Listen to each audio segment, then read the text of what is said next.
makes a decision, she's unstoppable. Did you think about what I said? Will they be able to trace it back to me? No. We think you might know something. You left her at the party, didn't you? I didn't think you'd take it this far. Guys who assaulted you are the same ones who attacked Alicia. Yeah. Any idea how many women work up the courage to speak up just to find out that it's too late? We can all agree that 5-year statute of limitations, it's the law. We have no choice.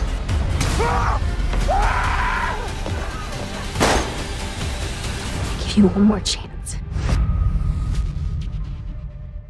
Jeffrey, good morning. Good morning, Michael.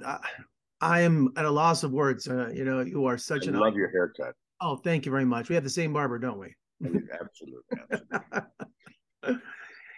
Michael, you're one of those actors. I'm Generation X. You've always been there, always been part of my life. And from Top Gun, Total Recall, Scanners in the early days when I was a kid, Starship Troopers. So I'm really just, it's a Free Willy. Yeah. Oh, we could go on and on. How many children come up to me and say, "Mister, do you really hate that whale?" Do they really? To this day. No, nobody hates a whale. But you know what? It's just a thrill to speak to you this morning. So thank you so much for your time. That's my pleasure. Confession, your new film, it deals with some pretty heavy subject matter, and I understand it's kind of a special movie to you. I mean, and can you tell us about it? I don't use, well, as you know, I don't get behind a lot of projects and stuff like that and push them. The big ticket films I have to because it's contractual, but I don't always trust the money grinding machinery of show business. But when you come up with a project like Confession, that was it was sent to me by one of the producers, John, and I read it, and I don't know how far I should go into this. I was sexually abused as a child, so I have a history with that. I come from a very large Irish Catholic family, which is synonymous for having a lot of first cousins. And a couple of my cousins were raped when I was young. So I have kind of like a firsthand familial kind of connection with the material. And so often in situations, I think the victim gets vilified for being in that situation or being abused and stuff. I have a friend who was raped, and I talked to her this was about 6-7 years ago. She was on a first time date with somebody, walked into her door, everything seemed to have gone okay. She didn't really care for the fellow, and when she closed the door, he kicked the door in and raped her. She went to the police came, she went to the hospital, and a female doctor basically said to her, and this is not congruent for all doctors and stuff, but a female doctor said, "Was this the way you were dressed? What did you expect? Had you been drinking? Were you alone? Why were you doing this? You get your ass hanging out. What do you expect?" And tried to almost punish the victim of a crime for being violated. And I think that comes from that idea that there's this code of silence or this opinion around this very, very private thing, which is sexuality. And everything from male performance to love to passion to marriage, all these things in our society, and it's got to be opened up and talked about. And I think Dana, who is our director, took this material. It was brought to, I think, as far as I remember, by Sarah Hayes, one of the actresses on the project. She brought it to Dana's attention, and other than being Sarah in the film plays one of the victims and also one of the somebody who's angry, wants vengeance, and has about 6 or 7 dualities going on in the story. Does an incredible performance. Clark Bacco plays a character. She's not only is she lovely and a talented actress, she's very versatile. She plays the assistant district attorney who comes to meet this very inflexible detective who has put this case on the shelf about 3 years before, and doesn't think she has political ambitions with this case. And I want to know, why are we bringing it? Why are we opening it up again? And about a third through the first, by the end of the first act, he starts to question his own belief system on what he did with the case. And then by the end of the film, he takes this arc of becoming a champion of this case.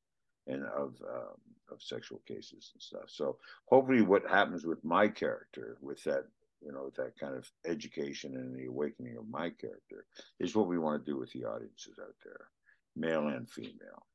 Take some of the demonization and mystification away from the idea of date rape and rape. And look, I don't want everyone thinking this is like a pound the pulpit kind of docudrama about the misgivings of sex. No, it's not anything like that. It's a murder mystery. It's has a whole bunch of duality and duplicity in it. Has some very, very good actors that are all there, not for the money. I got to tell you that. We were there because of the subject matter. And for an actor, playing a detective, so it's not more about being a cop in this movie. It's about his inner struggle. It's about his decisions and regrets, maybe. I think what it does. Look, this subject matter is very, very, very front row right now in society, with the idea of police and overtaxing police and what police do, and I don't want to take one side or the other. I do know that police get put in a position where they have to deal with situations that are none of their bloody business. They're not trained for it, and if they should be trained or not, I don't know. But they become numb from the workload, and from the constant, getting social and moral crap all over them every day. And that's what we deal with here, is this character who's at the end of his career I'm playing, and who has to basically go, oh my God, I overlooked something. I have to look at this. And I don't think it's anti anything other. It's pro conversation. We've got to talk about this stuff. Absolutely. And this is a different role for you. I mean, you kind of shocked me in this, so. Really? Yeah. Well, look, I do big ticket things where they pay me a lot of money to go out and carry a gun and kill people. So that that's, of the 340 something features I've done, and that's probably only 40 of the films I've done. The other 300 have been, when I do large films like Total Recall and Starship Troopers, or some of the miniseries I just finished, they're big ticket items, so that I can go out and do smaller projects where I get to play somebody like this detective, or I get to play a grandfather, or I get to play a teacher, or I get to play I'm about to play a reclusive grandfather. I'm at that stage. This is, who gets mixed up in saving a woman from a murderous husband, and we're going to shoot that. Originally, we were going to shoot that in Western United States, but we're going to shoot it now in Bulgaria. Yeah. Well, I hope you indulge me for a few moments, being a super fan of yours. Do you interact with fans? Do you attend many conventions? Not really. You got to. Well, I mean, you know firsthand that most of the characters that I played, I've had people stop me in parking lot and say, "Mr. Ironside, I'm such a big fan. Could I show you something?" And they open me their trunk and they show me their long barrel 44 Magnum, or their their F-15 vintage rifle, and they don't understand that I'm a gardener and a golfer. I'm not. I'm a pacifist. I'm not a violent man. I believe that nothing can be solved by intimidation or instilling fear in somebody else. The problem is I'm not problem, and I'm not tooting my own horn here, but I am very well trained. I was a writer first. I took acting lessons to help my writing. I had an incredible relationship with an incredible teacher, Janine Manatis, and I can bring life to just about anything that I care to. And that's the point. What do I care to do? But being a self-proclaimed, pacifist, you had some of the most iconic action roles of all time. From Scanners to Top Gun, and I mean, take Starship Troopers, which I think is one of the greatest action films ever made. You have that classic line. It's quoted all the time. I have only one rule: everybody fights, nobody quits, and if you don't do your job, I'll kill you myself. That's But that is a satire. That film, yeah, absolutely. Oh yeah, of course. It's a satire, and the only way to play that was to play it full bore and let Paul Verhoeven, a brilliant director. And I've worked with hundreds of directors. Only about 4 or 5 I would call a true director. Paul's one of them.